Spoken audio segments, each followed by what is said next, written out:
Hello students, आज हम electrochemistry start करेंगे और इलेक्ट्रोकेमिस्ट्री पार्ट 1 में हम डिस्कस करेंगे गैल्वेनिक सेल के बारे में। तो सबसे पहले हम देखेंगे इलेक्ट्रोकेमिस्ट्री। इलेक्ट्रोकेमिस्ट्री क्या है? Electrochemistry is the branch of chemistry which deals with the conversion of electrical and chemical energy. Means विद्युत रसायन की वह शाखा है जिसमें विद्युत मीन्स इलेक्ट्रिकल और केमिकल एनर्जी मीन्स रासायनिक ऊर्जा के रूपांतरण का अध्ययन किया जाता है। अब सेल किसे कहते हैं हम?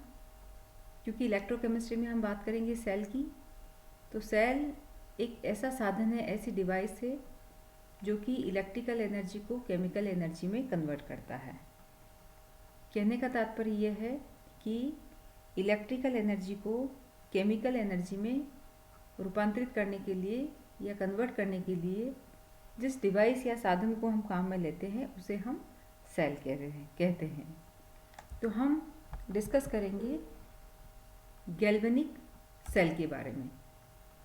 गैल्वेनिक सेल वह डिवाइस है जिसके द्वारा केमिकल एनर्जी को हम इलेक्ट्रिकल एनर्जी में कन्वर्ट करते हैं। मीन्स रासायनिक ऊर्जा को विद्युत ऊर्जा में रूपांतरित करने के लिए जो सेल या जो साधन काम में लिया जाता है उसे हम गैल्वेनिक सेल कहते हैं। इस प्रकार के सेल को हम इलेक्ट्रोकेमिकल सेल या वोल्टाइक सेल भी कहते हैं। यहाँ हम रासायनिक ऊर्जा की बात कर रहे हैं, तो रासायनिक ऊर्जा से तात्पर्य किसी भी रासायनिक क्रिया के फलस्वरूप उपलब्ध मुक्त ऊर्जा है। यानी कोई भी केमिकल रिएक्शन होती है तो उस केमिकल रिएक्शन के फलस्वरूप जो मुक्त ऊर्जा प्राप्त होती है उसको हम कहेंगे रासायनिक ऊर्जा। क्योंकि जब कोई रासायनिक क्रिया स्वतः होती है, स्पॉन्टेनियस होती है, तो उसकी फ्री एनर्जी या मुक्त ऊर्जा में कमी आती है। ये हमने थर्मोडायनेमिक्स में पढ़ा भी था। और यह कमी ही केमिकल एनर्जी के रूप में उपलब्ध रहती है। तो जो इलेक्ट्रिक और वही इलेक्ट्रिकल एनर्जी में रूपांतरित हो जाती है। अतः वह डिवाइस या वह युक्ति जिसमें अप्रत्यक्ष रूप से होने वाली रेडॉक्स अभिक्रिया की ऊर्जा में कमी विद्युत के रूप में प्रकट होती है, उसे हम इलेक्ट्रोकेमिकल सेल कहते हैं। तो जो इलेक्ट्रोकेमिकल सेल एक्चुअली क्या है कि किसी भी केमिकल रिएक्शन के फलस्वरूप जो ऊर्जा में कमी होती है, जो कि इलेक्ट्रिकल एनर्जी के रूप में प्रकट होती है, उसे ही हम इलेक्ट्रोकेमिकल सेल कहते हैं। तो जो डैनियल सेल है वो एक बेस्ट एग्जाम्पल है किसी भी गैल्वेनिक सेल का, और इसको हम यहाँ पर डायग्राम में इस डैनियल सेल को हम इस चित्र में देख रहे हैं। इसमें एक कॉपर की रॉड होती है जो कि कॉपर सल्फेट के सॉल्यूशन में डिप की हुई है। इसी प्रकार से जिंक की एक रॉड होती है जो कि जिंक सल्फेट के सॉल्यूशन में डिप की हुई है। और ये जो दोनों सॉल्यूशंस हैं वो एक पोरस प्लग के द्वारा एक दूसरे से पृथक किए गए हैं। These two solutions are separated by porous vessel। तो यहाँ आप देख रहे हैं ये पोरस वेसल है, ये जिंक सल्फेट है और ये कॉपर सल्फेट है। और इन दोनों के सॉल्यूशन में जिंक सल्फेट में जिंक इलेक्ट्रोड है, कॉपर सल्फेट में कॉपर इलेक्ट्रोड है। तो इस प्रकार से ये एक संरंध्र पात्र के द्वारा अलग अलग किए गए हैं। जो पोरस प्लग है वो सॉल्यूशन को आपस में मिक्स होने से रोकता है। हम देख रहे हैं दोनों सॉल्यूशंस अलग अलग हो जाएंगे।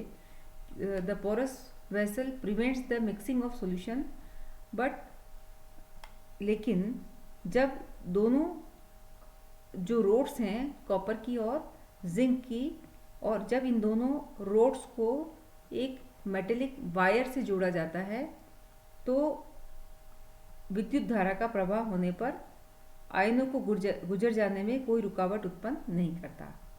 तो इन जिंक सल्फेट के सॉल्यूशन से आयंस मूव कर सकते हैं। इसी प्रकार से कॉपर सल्फेट के सॉल्यूशन से भी आयंस मूव कर सकते हैं। कब? जब हम इन दोनों रोड्स को एक मेटेलिक वायर से जोड़ देते हैं और जो इलेक्ट्रिक करंट है उसका प्रवाह होने पर ये आयंस को मूव करने में किसी प्रकार की कोई रुकावट या अवरोध उत्पन्न नहीं करता। दोनों इलेक्ट्रोड्स को तार से जोड़ने पर इलेक्ट्रिक करंट आउटर परिपथ में प्रवाहित होती है और वोल्ट मीटर में लगभग 1.1 वोल्ट का विभव हमें प्राप्त हो जाता है। जब हम दोनों को on joining two electrodes with wire the current flow in external circuit and 1.1 volt potential is obtained in voltameter. तो इस प्रकार से हम यहाँ पर वोल्टामीटर में कितना पोटेंशियल पता लगता है, मिलता है करीब 1.1 वोल्ट का विभव हमें प्राप्त हो जाता है।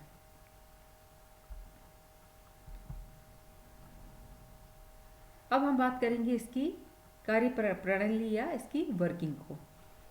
तो जो डेनियल सेल होता है, तो डेनियल सेल में जो करंट है वो किस प्रकार उत्पन्न की जाती है, इसकी क्रियाविधि या इसके मैकेनिज्म को समझने के लिए हम सेल में होने वाली केमिकल रिएक्शंस को देखेंगे। यहाँ हम देख रहे हैं कि दो इलेक्ट्रोड्स हैं, तो दोनों इलेक्ट्रोड अपने अपने आयंस के सॉल्यूशन में विलयन में डूबे हुए हैं। हमने देखा था कि जो जिंक इलेक्ट्रोड था वो जिंक सल्फेट सॉल्यूशन में डूबा हुआ है और कॉपर इलेक्ट्रोड कॉपर सल्फेट के सॉल्यूशन में डूबा हुआ है। तो इससे हमें ये ज्ञात होता है कि मेटल की ये प्रवृत्ति होती है कि विलयन में वे इलेक्ट्रॉन देते हैं। अतः इलेक्ट्रोड के परमाणुओं और सॉल्यूशन में इनके आयंस के बीच निम्न प्रकार का साम्य होगा। Equilibrium exist between the atoms of electrode and ions in the solution. हम किसकी बात कर रहे हैं? Atoms of electrode and ions in the solution. तो इस प्रकार से हमें ये साम्य प्राप्त होगा। तो देखिए जिंक और जिंक, ये जिंक एटम है और जिंक ये आयन है। तो इसमें से जब दो इलेक्ट्रॉन निकल जाते हैं तो Zn2+ बनता है और E2 इलेक्ट्रॉन। तो इस प्रकार इन दोनों के बीच में एक एटम ऑफ इलेक्ट्रोड और आयंस के बीच में एक साम्य स्थापित हो जाता है।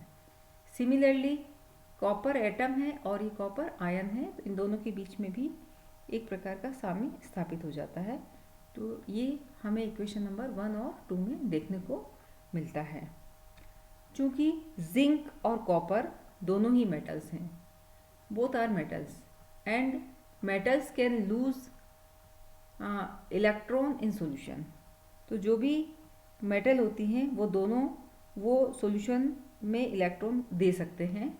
लेकिन जिंक, अब यहाँ पर हम बात कर रहे हैं कि जिंक और कॉपर ये दोनों ही इलेक्ट्रॉन सॉल्यूशन में दे सकते हैं, लेकिन जो जिंक मेटल है, जिंक एटम है, तो जिंक की इलेक्ट्रॉन देने की प्रवृत्ति कॉपर से ज़्यादा होती है।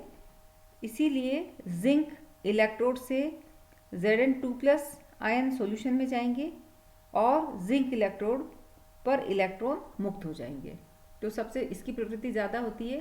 तो सबसे पहले क्या होगा, जिंक इलेक्ट्रोड से जिंक के जो सॉल्यूशन है उसमें इलेक्ट्रॉन जाएंगे और Zn2+ हमें प्राप्त हो जाएगा और ये दो इलेक्ट्रॉन निकलेंगे।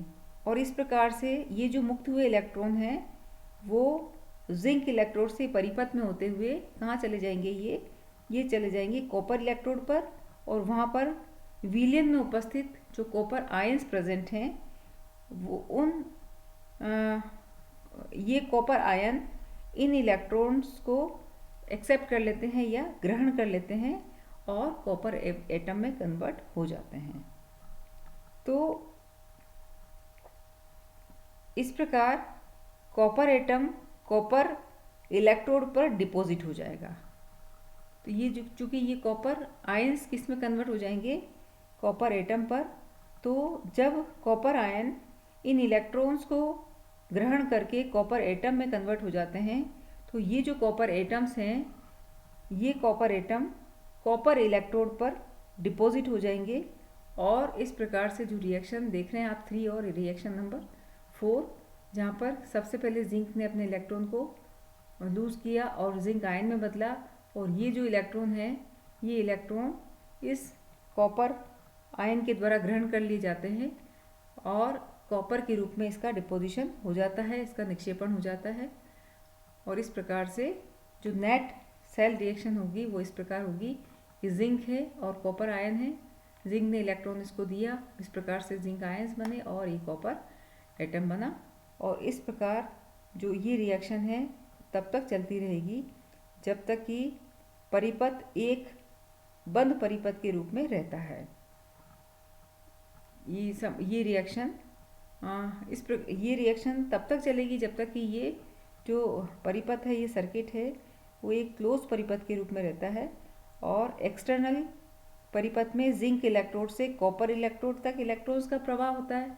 हमने देखा था कि जिंक से इलेक्ट्रॉन कहाँ मूव करेगा, टुवर्ड्स द कॉपर इलेक्ट्रोड।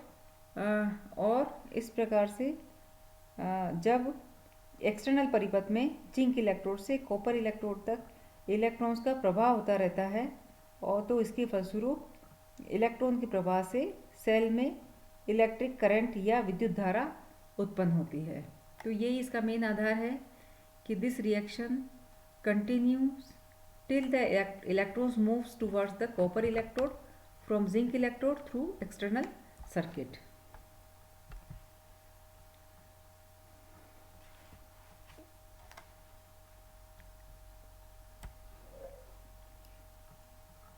यदि किसी मेटल को उसके अपने ही मेटल सॉल्यूशन या विलयन में रखा जाए तो मेटल और सॉल्यूशन में विभवांतर उत्पन्न होता है, पोटेंशियल डिफरेंस उत्पन्न होता है between the metal and solution, और इसी को हम कहते हैं इलेक्ट्रोड पोटेंशियल, या हम इसे कहेंगे इलेक्ट्रोड विभव।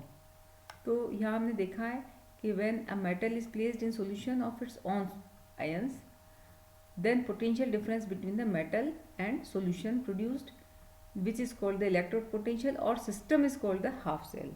तो जो सिस्टम होगा उसको हम कहेंगे अर्ध सेल। सिस्टम मीन्स हम कहेंगे निकाय, निकाय को तो हम कहेंगे अर्ध सेल। और मेटल और सॉल्यूशन के बीच में जो विभवांतर उत्पन्न होता है, पोटेंशियल डिफरेंस उत्पन्न होता है, उसको हम कहेंगे इलेक्ट्रोड पोटेंशियल। तो हमने इक्वेशन नंबर 3 और इक्वेशन नंबर 4 जो देखी थी, इक्वेशन नंबर 3 और 4 को हम कहेंगे half cell reactions.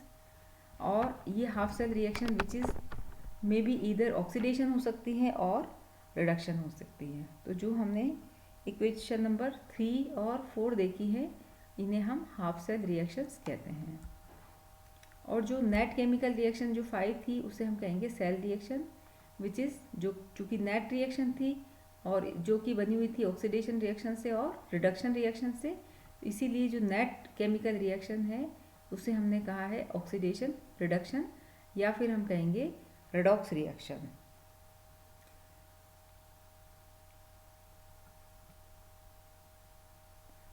According to convention, the electrode where oxidation takes place is called the anode, and the electrode where reduction occurs is called the cathode। तो आप ये जानते हैं कि जहाँ पर ऑक्सीडेशन होता है उसको हम एनोड कहते हैं, और जहाँ पर रिडक्शन होता है उसको हम कहेंगे कैथोड।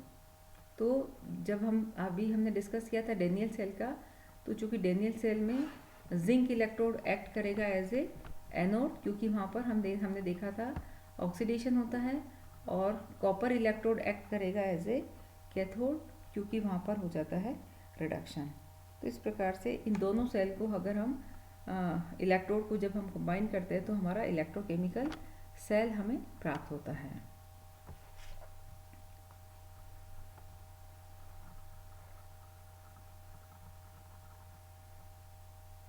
तो दो हाफ सेल्स या अर्ध सेलों को आपस में जब संयुक्त किया जाता है या आपस में जब जोड़ दिया जाता है तो हमें इलेक्ट्रोकेमिकल सेल प्राप्त हो जाता है, और ये जो दोनों सेल्स हैं वो हाफ सेल्स कहलाती हैं। तो इस प्रकार से हम ये कहते हैं कि जिस इलेक्ट्रोड पर ऑक्सीडेशन होता है या जिस इलेक्ट्रोड से इलेक्ट्रॉन एक्सटर्नल परिपथ में या सर्किट में जाता है उसको हमने एनोड बोला, और जिस इलेक्ट्रोड पर रिडक्शन होता है तो इलेक्ट्रॉन सेल में प्रवेश करता है उसको हम कैथोड कहते हैं।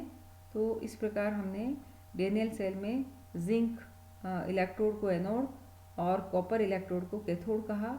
और यहाँ सबसे ध्यान देने वाली बात यह है कि गैल्वेनी सेल में जो एनोड की ऋण ध्रुवता होती है, क्योंकि इसमें इलेक्ट्रॉन मुक्त होकर के प्रवाहित होते हैं क्योंकि वहाँ पर ऑक्सीडेशन हो रहा होता है।